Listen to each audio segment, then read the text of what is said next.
I'm James. I'm the creative director at Tinder. I've been head of brand design at Google, the global creative director at Pinterest. I used to run an agency called Design Studio, where I got to work with the lovely Andre, who you just got to meet, and much more beyond. But for me, aesthetic intelligence is the ability to perceive, interpret, respond to beautiful things. It's when you're designing something or when you're working on something and you realize there's no other way it should be designed, there's no other way that it should be made, and you feel like it's done. You feel like you sort of reached some sort of end state.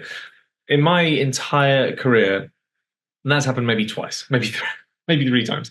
Like, it happens so rarely that we ever have that feeling. But I think that's the feeling that we're always striving for, because when we have it, it's the best feeling in the world to feel like all of our lived experiences, all the lessons that we've learned, all of the ways of drinking in culture and drinking in input about how the world might work, finally meets its match, and we get to put our hands around something and say, right, this is the best way to design this thing. Every day I open my phone and somebody's built a new tool. I am bored of looking at lists of tools. There are too many. Many of them are going to disappear. One huge bit of advice I give you: if you use Galileo, for instance, don't put all of your heart and soul into a project and just keep it in Galileo, because I've done that on a few AI tools that are here today and then they just go. There's nothing more disappointing than going to log into a tool and finding out it no longer exists, because that's a lot of wasted time. Any of the speculative diffusion models like Midjourney, DALL-E, any of those, they're just so vast and one note. Like, you'll get a bunch of very rich, visually rich images, and some of them look a bit cheesy, some of them look okay, but you won't be able to control it. Recraft is the first tool that I found where you can create SVGs, you can control what comes out of that SVG, you can take that SVG and you can work with it in whatever project you might be using. But one of the things that IBM Watson does is it automates tasks. Like lots and lots of the AI tools that are coming out right now, people are thinking, I wonder if we automate this thing and this thing. Can we do that? I suspect a chunk of those tools that you might have bumped into or you might have seen or read about will be powered by IBM. I'm going to just quickly go through and introduce these other elements. So when you do / imagine is the big one. That's where you get to create imagery with something. Describe is fascinating. So this is an option where when you describing something, you can actually just drop an image in. So you might have an image, or you might have a link to an image. It'll take that image, it'll describe that image, and then you can use that description to create whatever image you wanted to have. And then the settings are where you get to control a whole bunch of different aspects. There are different styles. Do you want to have like something that's very, very highly stylized, or are you happy for it to be a little bit more blunt? Do you want it to be generated as quickly as possible, or are you happy for it to be slower? And that's how many credits it's going to use. We can do everything. We can move the seas, we can move mountains, we can do all of this. But by the way, we need it all tomorrow, and we've got no money, and actually no one's actually going to work on it.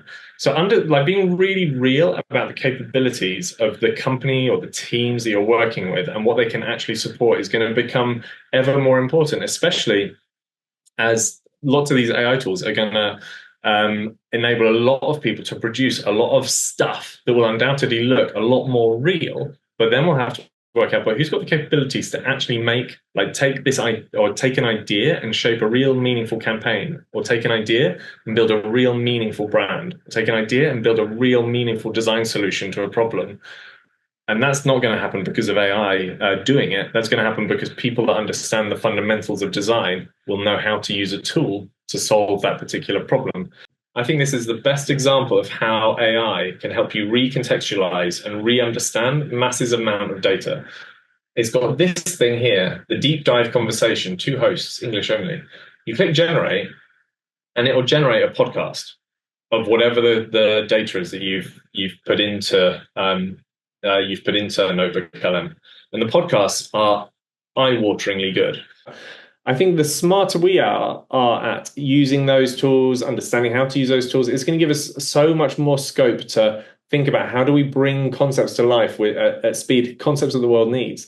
So I think AI is going to become a really, really essential collaborator in that creative process, and in enhancing our ability to think smarter about what looks good and what doesn't look good in today's world. If you're paying £20 $20 a month for your ChatGPT access, one of the things you can do is you can create a GPT. And a GPT is a customized app or a customized version that you've trained that uses OpenAI's technology to do a thing, to create a little web app. So this is where I think AI can really help. If we were to say that we wanted to find an image about marriage, about long-term engagement, about stuff, this image was generated with AI. And what I like about it is that it's intentionally pushing at, it's not because I put in engagement ring box and lobster hand. It's because I was intentionally trying to think of unusual and interesting ways of talking about and thinking about an idea like an engagement. All right, friends, this has been Mega. Thank you very much. I'm going to see you all on Monday. Have a wonderful weekend. I'll put a note in the thing for anybody that happens to be around San Francisco. If anyone fancies meeting up face to face, that'd be fun. But thank you very much.